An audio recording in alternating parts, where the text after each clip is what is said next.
안녕하세요. 오늘은 앞으로 7회에 걸쳐 진행할 소설의 첫 번째, 어린 시절의 아련한 이름들이 새록새록 소환되는 순수 시간입니다. 먼저 새로운 파트가 시작된다는 의미에서, 그리고 해당 방송 관련 파일은 여러분이 이미 프린트해서 가지고 계실 거라 믿고 과감하게 자막 위주의 프레임으로 바꿔봤습니다.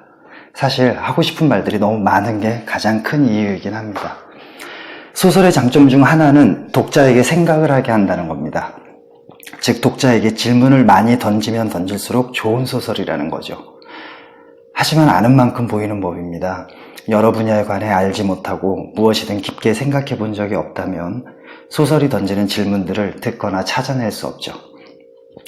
이것이 대부분의 독후감이 좋았다, 나와 맞지 않는다, 또는 누군가에겐 바람직하지 않다라는 감정적이고 윤리적인 단순한 평가로 끝나는 이유이고요.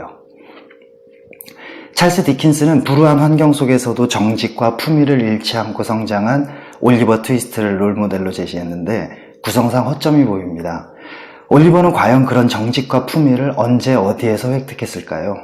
제대로 된 교육은 전혀 받지 못했거든요. 그렇다면 타고 태어났다는 건데 그의 부모 어느 쪽도 소위 대단한 혈통이 아닙니다. 따라서 올리버의 그런 미덕들은 그저 우연히 갖게 된 개인적인 성향, 즉 롤모델로 일반화하기에는 부적절하다는 거죠. 유부남으로서 친구의 딸을 겁탈한 거나 합법적인 아들 몽스에게는 마른 하늘에게 날벼락인 동시에 사생아인 올리버와는 피 튀기는 싸움을 유발하는 어처구니 없는 유언을 남긴 리포드에게선 가장과 아버지로서의 책임감을 찾아볼 수 없습니다. 몽스의 원래의 성격도 소설 속의 성격과 똑같을 수도 있겠지만 아버지 유언 이후부터 그렇게 변했을 수도 있고요. 올리버는 상속받은 유산 중 일부를 몽스에게 줬을까요? 안 줬을까요? 안 줬다면 착한 주인공으로서 좀 그렇겠죠? 알퐁스 도데의 마지막 수업에 관한 진실만 정확히 알고 있다면 절대 읽지 말아야 한다는 극단적인 주장은 설득력을 잃게 됩니다. 허영심과 왜곡된 현실을 조장하는 부분이 있음에도 동화 신데렐라에서 좋은 것만 골라내 아이들의 상상력을 자극하는 이야기로 승화시키듯이 마지막 수업도 충분히 그럴 수 있죠. 귤 몇 개가 썩어 있다고 상자를 통째로 버리겠습니까? 목욕물이 더럽다고 그 속에 아기까지 함께 버리는 잘못은 저지르지 말아야 합니다. 생각이나 지혜가 없을수록 쉽게 흥분하고 쉽게 흥분할수록 극단적인 성향으로 기울며 극단적일수록 스스로 만들어낸 성급한 일반화의 오류를 진실이라 맹신하고 그럴수록 자기의 오류를 타인에게 강요하고 협박하며 심지어는 언어적, 물리적 폭력까지 사용하면서도 자기의 잘못은 전혀 깨닫지 못하게 됩니다. 소설을 써놓고 진실이라고 우기는 이영훈과 자기 딸이 위안부로 끌려갔어도 일본을 미워하지 않을 거라는 주옥순을 예로 들 수 있죠. 전라도나 경상도 사람이, 경찰이, 남성이나 여성 중 한 명이 잘못하면 잘못한 그 사람만, 그리고 그가 잘못한 사안에 대해서만 비판하는 게 아니라 그가 속해 있는 집단까지 싸잡아 일반화시켜서 윤리적으로 비방하는 댓글을 주렁주렁 다는 사람들 역시 다를 게 없고요. 몰랐다는 변명은 통하지 않습니다. 모르는 게 죄라는, 무식한 게 죄라는 말이 괜히 있는 게 아니죠. 무엇이든 아는 게 힘입니다. 모르는 게 약이라는 말은 일반 대중들을 편하게 부려먹기 위해서 지배층이 만들고 유포시킨 말일 뿐입니다. 일본 제품 불매 운동이 한창입니다. 일본의 경제 보복에 대한 우리의 경제적 맞대응이죠. 따라서 해당 사업체 종사자들의 어려움을 제외한다면 일본에서 원자재나 부품이나 완제품 등을 수입하는 분야의 상품에 대한 불매운동, 그리고 그런 결정을 내린 아베 총리와 일본 극우 정치인들에 대한 규탄은 타당합니다. 일본 관광을 자제하는 건 역시 우리의 재화를 지키는 셈이므로 타당하고요. 하지만 경제 이외의 분야로 가령 인종과 스포츠 등으로 성급하게 일반화시키는 건 자제해야 합니다. 전혀 다른 범주를 똑같은 기준으로 뭉뚱그려 생각하는 범주의 오류이기 때문이죠. 도로에서 접촉사고로 말다툼하다가 갑자기 서로 목소리를 높이면서 너 도대체 나이가 몇인데 반말이야? 애배미도 없냐? 라며 나이와 부모의 생존 여부로 주제가 옮겨가는 것. 아버지의 삶과 자녀의 삶 또는 아버지의 사상과 자녀의 사상은 전혀 다른 범주임을 모른 채 친일파 아니냐는 말에 아버지가 강제징용 다녀왔다는 주옥순의 답변 역시 범주의 오류이죠. 왜 평생 거짓말도 안 하고 착하게 산 나는 가난하고 합동증까지 얻어 이렇게 고생하는데 어떤 놈은 쓰레기인데도 사장에다 대궐 같은 집에서 떵떵거리며 사는 걸까? 너무 불공평한 거 아니야? 라는 생각 한 번쯤은 해보셨을 텐데 이건 역시 범주의 오류인 셈입니다.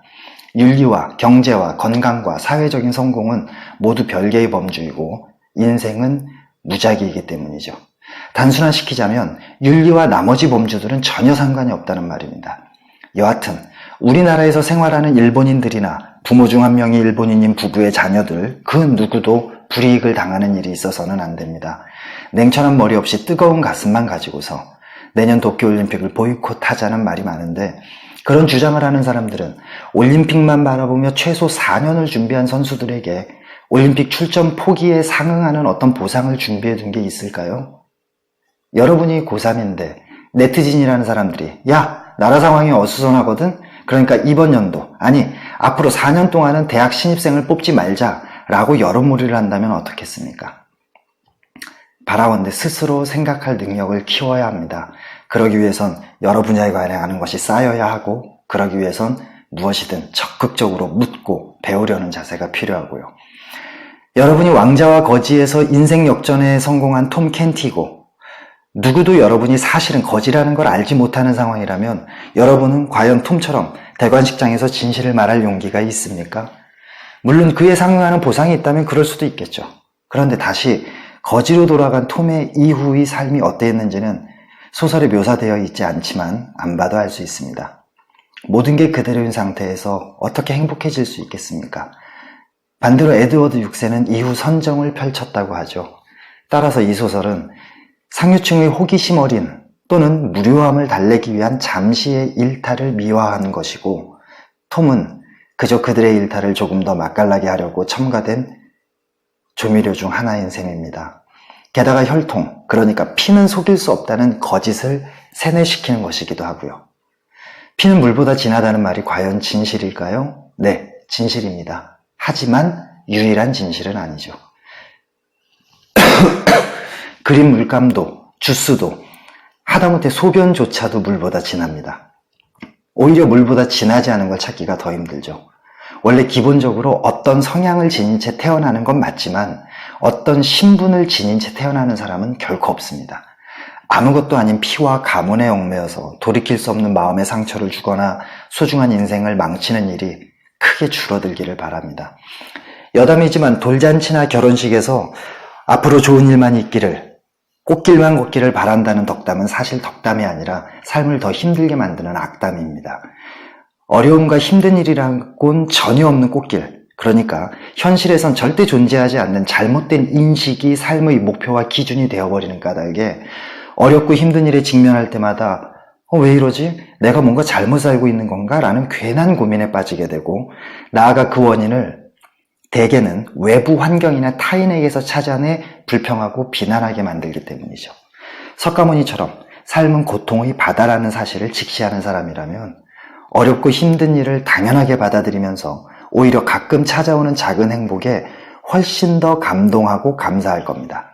따라서 태어난 것 자체가 고통의 시작이고 삶은 고해이기에 앞으로 무수한 어려움에 그것도 반드시 직면하겠지만 그때마다 이겨낼 수 있는 힘을 몇 번을 쓰러지더라도 또다시 일어설 수 있는 힘을 키우길 기원합니다 라고 말해야 진정한 덕담이라고 할 수 있습니다. 오 헨리의 크리스마스 선물은 상대방의 필요를 찾아내 그것을 채워주고자 자기의 모든 걸 기꺼이 주는 게 진정한 사랑이라고 말합니다. 봉사나 사랑을 해본 사람이라면 누구나 정확히 알고 있는 사실 하나가 있습니다. 편하게 받을 때가 아니라 힘들여 줄 때 훨씬 더 기쁘고 행복하다는 사실을 말이죠. 당신은 사랑받기 위해 태어난 사람이 아닙니다. 사랑을 주기 위해, 그리고 그렇게 함으로써 행복해지기 위해 태어난 사람인 거죠. 짐과 델라의 선물은 기능적인 면에서는 꽝입니다. 전혀 사용할 수 없는 낭비니까요. 하지만 행복의 뼈대이자 인생을 특별하게 만드는 주된 재료인 의미라는 측면에서는 그보다 더한 선물이 없습니다. 20년 후에서 밥을 보면 안타깝고 지미를 보면 불편합니다. 서울에서 부산까지가 약 400km인데 지명 수배자임에도 불구하고 밥은 약속을 위해 그 4배에 해당하는 거리를 목숨을 걸고 왔죠. 그런데 지민은 자기의 정체를 밝히지 않은 채 전혀 모르는 사람처럼 밥과 대화를 한 후 사라지고는 곧 동료 경찰에게 밥의 체포를 맡깁니다. 이건 밥에 대한 모욕이죠. 가족 중 한 명이 범죄를 저질렀고 여러분이 경찰이라면 어떻게 하시겠습니까? 10중 8구 직접 체포할 겁니다. 그렇게 하는 게 최소한의 존중이기 때문이죠. 게다가 차마 친구로서 친구를 체포하기가 좀 그래서 동료 경찰에게 부탁한 거라는 사실도 직접 대면했을 때 말한 게 아니라 달랑 쪽지로 전했고요. 사랑하던 사람이 헤어지자는 말을 직접 만나 여러분의 얼굴을 보면서 하는 것과 달랑 문자 메시지를 보내는 것, 둘 중 어떤 것이 여러분을 존중하는 걸까요? 더 중요한 문제는 이들이 만났을 때 페르소나, 그러니까 가면이 서로 어긋나 있었다는 거죠. 심리학과 불교에서는 우리의 진짜 모습, 즉 참된 자아란 없다고 말합니다. 자녀, 학생, 교사, 친구, 부모 등 언제 어디서나 어떤 가면을 쓰고 있다는 거죠. 또 그래야 하고요. 교사라는 가면을 집이나 친구들 모임에서까지도 그대로 쓰고 있다면 그 사람은 사회생활과 대인관계에 장애가 있는 셈입니다. 바로 지미가 그런 경우죠. 밥처럼 지미 역시 친구로서 약속 장소에 나갔다가 밥이 지명 수배자임을 알게 되는 순간 경찰로 바뀐 거라 해도 다른 방법을 고민했어야죠. 밥에게 자기가 지미임을 밝히면서 자수를 권유하거나 아니면 조금 불법적이긴 해도 이번은 그냥 넘어가지만 다음번에 만날 땐 체포할 수밖에 없다고 말할 수도 있지 않았을까요? 마지막 입스의 존 씨는 육체적인 건강만큼이나 삶을 좌우하는 게 정신적인 희망이라는 사실을, 그리고 정신과 육체는 하나라는 사실을 정확히 보여줍니다.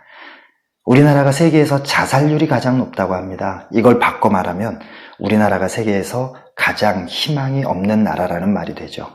에밀 쥐리켐의 자살론을 잠시 제쳐둔다면 일반적으로 자살은 삶이 너무 고통스러워서 도피하기 위한 이기적인 선택이 아닙니다. 앞으로 남은 삶에 겨자씨만한 희망조차도 하나 남아있지 않을 때, 그래서 죽는지 사는지 그 어떤 생각조차 하나 없이 머리와 가슴이 완전히 텅 비어 있을 때 자기도 모르게 자연스럽게 하게 되는 행동입니다. 일종의 개인적인 존엄사라고 할 수도 있고요.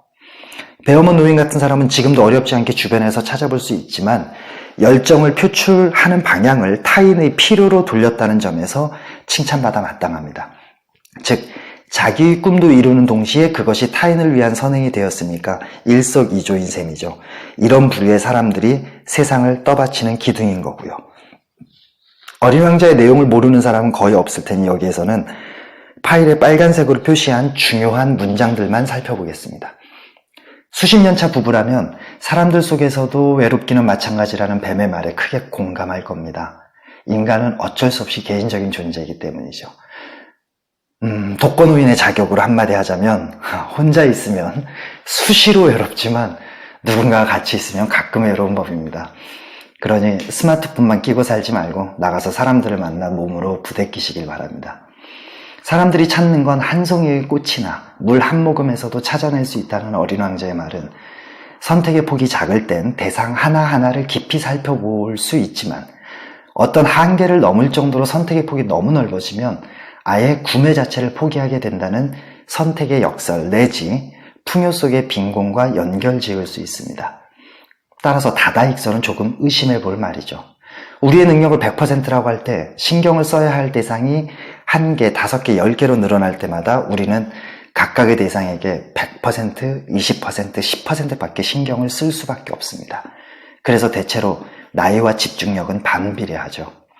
마트나 백화점에서 3살짜리 꼬마가 원하는 장난감을 어머니가 사주지 않는다면 그 꼬마는 즉석에서 브레이크 댄스의 풍차 돌리기를 시전할 겁니다. 어떤 창피함도 없이 말이죠. 집중력이 없다는 말은 잡다하게 신경 쓰는 대상이 많다는 거니까 집중력을 높이고 싶다면 의도적으로 신경 쓰이는 것들을 줄이시면 됩니다. 누군가에게 있어서 각각의 사람이 갖는 의미와 가치는 천차만별입니다. 친구와 직장 상사나 동료의 가치는 결코 똑같을 수가 없죠. 어떤 사람은 수십 명의 사람과 깊은 관계를 맺는 걸로 충분하지만 어떤 사람은 수백 명이 있어도 허전함을 느끼고요. 따라서 무지한 사람만이 핸드폰에 저장된 사람의 수를 자랑하는 겁니다. 어려움에 닥쳐봐야 진정한 친구 한두 명만 있어도 성공한 인생이라는 말이 왜 있는지, 풍요 속의 빈곤이 무슨 의미인지 알게 되겠죠. 생명체 간의 만남은 수가 아니라 의미와 가치가 좌우하며 오래 끓일수록 진해지는 사골 국물과 같은 겁니다. 그래서 오래되고 친한 벗을 친구라고 하는 거고요. 14회 방송에서 언급한 부분 속에 전체가 있다는 프랙탈 이론에 따르면 우리가 찾는 행복과 진리는 어린 왕자의 말처럼 한 송이의 꽃이나 물 한 모금에서도 찾아낼 수 있는 게 됩니다. 미세한 티끌 하나에도 온 우주가 들어있다는 화엄경의 일미진중 함시방이라고 할 수도 있고, 수많은 구슬로 이루어진 그물 속에서 각각의 구슬은 저마다 나머지 모든 구슬을 비추고 있다는 힌두교의 인드라망이라고 할 수도 있죠. 삶에 감사함이 부족하고 하늘과 바람과 별과 시 하나하나에도 감동하지 못하는 이유, 그건 필요 이상으로 많이 가지고 있기 때문입니다.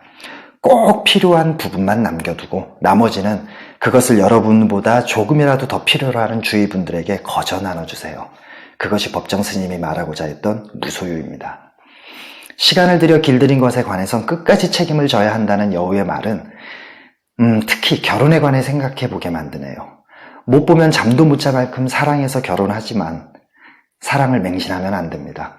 사랑은 감정이고 모든 감정은 호르몬에 의해서 조절되므로 모든 감정은 저마다 소위 유통기한이 정해져 있기 때문이죠. 상대방에 대한 사랑이 식는 시점이 오게 되면 많은 이들이 다른 사랑을 찾아 떠납니다. 그런 사람들에겐 단 하나를 제외하고는 어떤 잘못도 없죠.